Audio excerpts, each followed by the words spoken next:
Si vous mettez un haut-parleur autour du cou d'un furet, un haut-parleur qui émet le son du bébé de loi, celle-ci ne va pas l'attaquer, comme ça aurait été le cas sans haut-parleur. Le son, le tip-tip, le son spécifique du bébé de loi va être suffisant à loi pour analyser toute la situation et considérer que c'est un membre de son espèce et ce n'est pas quelqu'un qu'elle doit attaquer. L'être humain aussi peut tomber dans des situations aussi incroyables, peut être trompé par ses sens et par ses modèles mentaux. Dans son livre Influence et manipulation, Robert Cialdini nous présente 6 principes, 6 modèles mentaux qui font que nos sociétés fonctionnent et que notre espèce s'est adaptée au fil des années. Mais il est parfois possible d'utiliser ces modèles mentaux, ces réflexes, afin de nous manipuler. En anglais, il n'y a pas le mot manipulation dans le titre du livre, c'est simplement influence, la psychologie de la persuasion. Mais les exemples qui sont traités dans le livre sont tellement forts qu'on peut, pour une fois, dire que c'est bien traduit. Le livre parle de manipulation. Dans le livre, il y a 6 principes, 6 modèles mentaux que l'auteur va analyser. Il y a la preuve sociale, l'autorité, la réciprocité, la cohérence, l'appréciation et la rareté. Ces 6 principes peuvent être utilisés pour manipuler les gens, pour influencer leurs décisions. Alors la réciprocité, c'est quelque chose qu'on a tous expérimenté. C'est lorsque vous donnez quelque chose à quelqu'un, que vous rendez un service à quelqu'un, il doit vous rendre l'appareil. Ça vient de nos ancêtres. Souvent en anthropologie, on considère que c'est le moment où on partage avec les autres la nourriture que l'on vient de chasser. Si vous avez tué un mammouth, il y a plein de nourriture dont vous pouvez donner à tous ceux de votre tribu, parce que le jour où vous serez malade, vieux, ou que vous aurez besoin de nourriture, les gens vous rendront une sorte de réciprocité éternelle. Donc à chaque fois que quelqu'un vous fait une faveur, vous allez devoir lui rendre l'appareil. Un autre élément, c'est la preuve sociale. Là, c'est évident, si vous avez un diplôme derrière votre chaise, vous êtes un docteur. La preuve sociale, c'est ce qu'a utilisé, je ne me rappelle plus du nom de la personne, mais dans le film « Attrape-moi si tu peux », c'est ce qu'utilise le personnage principal pour manipuler les gens. Avec son costume de pilote, il arrive plus facilement à faire accepter de faux chèques, à les faire. À l'époque, on pouvait donner un chèque et recevoir l'argent liquide instantanément. Je ne sais même pas si c'est possible encore aujourd'hui, mais bref. Et quand il n'avait pas cet habit de pilote, les gens doutaient de la véracité, avec raison, des faux chèques qu'il faisait, mais avec son costume de pilote, on respecte le pilote. Il y a une sorte de prestige, de respect, et donc on va penser qu'un pilote ne va pas vous donner un faux chèque. Vous avez l'autorité. L'autorité, c'est ce qui fait que l'on écoute ce que disent, encore une fois, les docteurs, mais les policiers, les gendarmes, toutes les personnes qui représentent une autorité morale, etc. Donc là, qui est-ce qu'on peut écouter? C'est l'exemple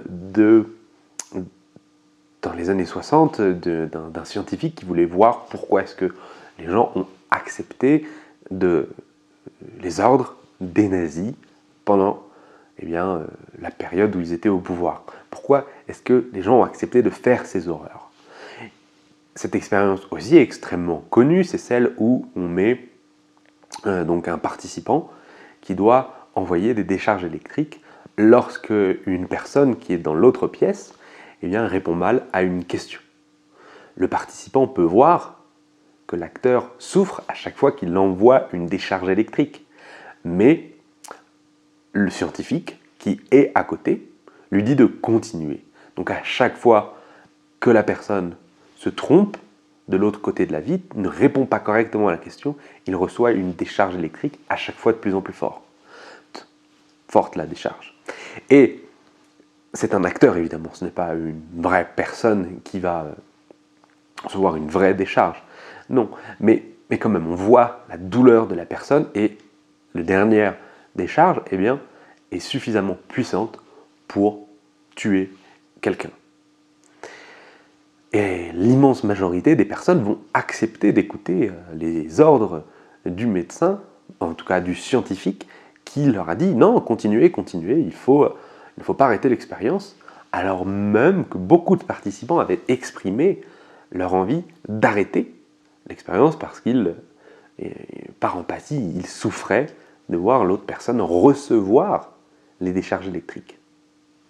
Donc l'autorité, c'est un principe, un modèle mental pour influencer les gens extrêmement efficace.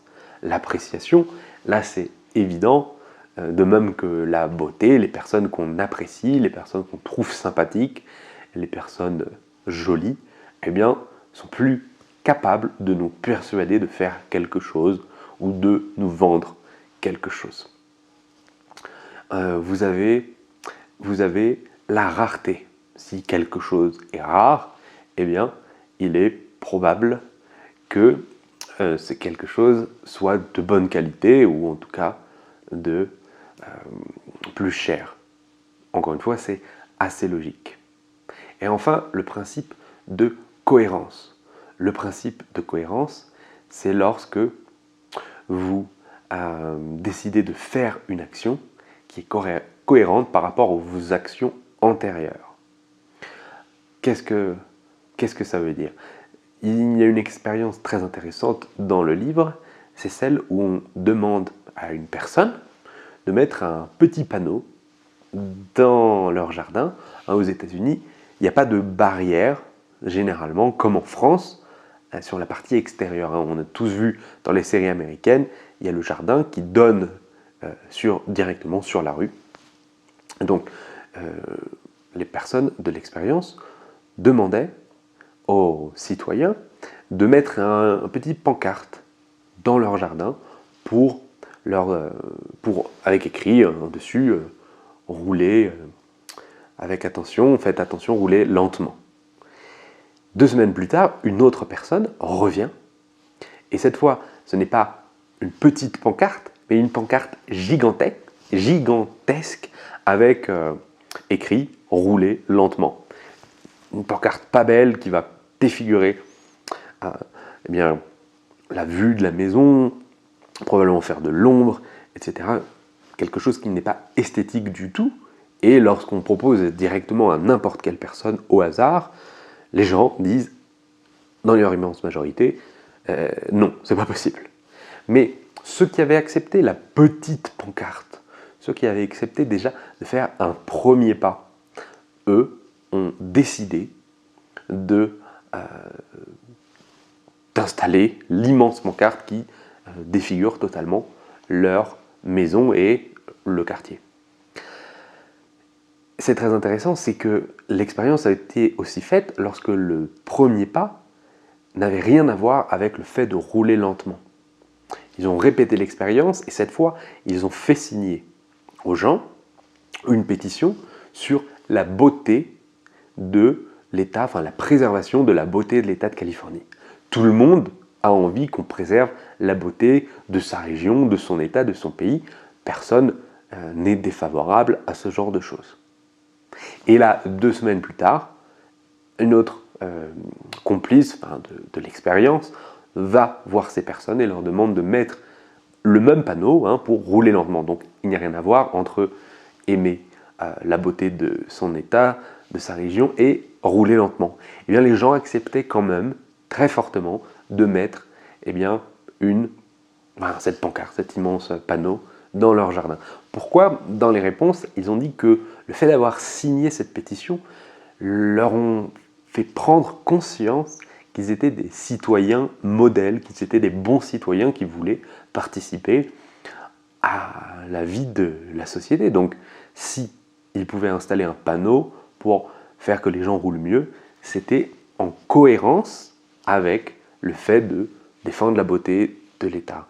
Donc, il dit que ce genre de choses, ce genre de manipulation peut transformer votre état d'esprit et votre conception de vous-même. Rien qu'une petite signature pour une pétition peut transformer la définition que vous avez de vous-même et ensuite faire que vous acceptiez des choses qui sont extrêmes. Bon, là, on parle d'un panneau qui est dans votre jardin, mais quand même, c'est déjà quelque chose de fort. L'auteur dit que, il a peur maintenant de signer des pétitions parce que il pense que ça peut changer la conception qu'il a de lui-même. À la fin du livre, l'auteur Robert Cialdini évoque le fait que, on soit de plus en plus conscient, les gens qui font du marketing, parce que dans ce livre, on parle principalement de marketing, les gens qui font ce genre d'expérience, qui utilisent ces principes pour nous vendre quelque chose, ne sont pas toujours honnêtes. Et j'aurais aimé qu'il développe plus sur comment essayer justement de résister à ces manipulations, de pouvoir, qu'est-ce qu'on peut faire. Ces conseils, parce que même s'il défend des techniques de marketing, il considère que si elles sont honnêtes et bien utilisées, ce n'est pas très grave, et je peux être d'accord avec lui, mais le problème c'est qu'elles sont tellement efficaces qu'on peut vous vendre de la merde. Et ces conseils, à mon avis, ne sont pas suffisants. Je pense qu'il faudrait en faire plus si on veut justement éviter les excès.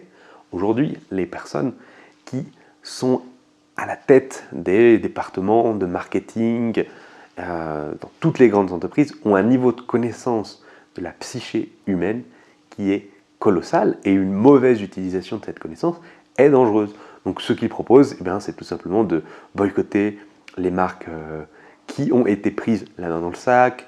C'est par exemple lorsque vous entrez dans une boîte de nuit qui a artificiellement fait une queue à l'extérieur pour que vous ayez envie d'y rentrer en disant « Waouh, ça va être bien » alors qu'il n'y a personne dedans, vous devez partir.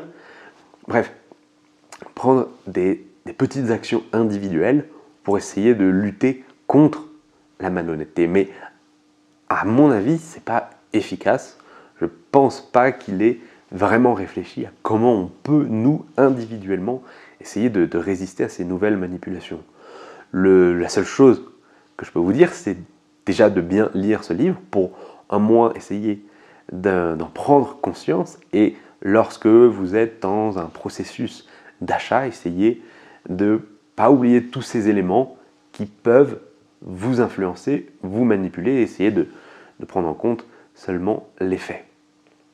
Il dit que cette chose ne va pas aller en s'améliorant. Le livre a été écrit en 1984, il y a donc 35 ans. La quantité d'informations disponibles, la qualité des marketeurs, c'est encore amélioré, et on n'est pas prêt d'avoir une société plus simple. Donc déjà, à moins s'informer sur comment fonctionnent les techniques de manipulation dans le marketing, c'est une bonne manière de pouvoir essayer d'éviter d'en subir les conséquences lorsque ces techniques sont mal utilisées.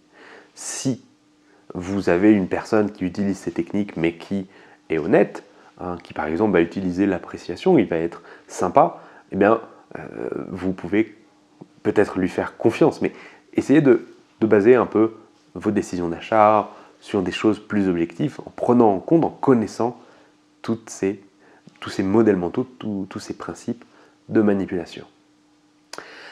Et voilà, il me reste plein de livres sur la table de chevet, donc faut que je lis. Oui, tu dis, faut que je lis, moi, faut que je lis. Bon, tu connais la musique, tu t'abonnes, tu mets un commentaire, un petit pouce, ou tu regardes une autre vidéo. À demain!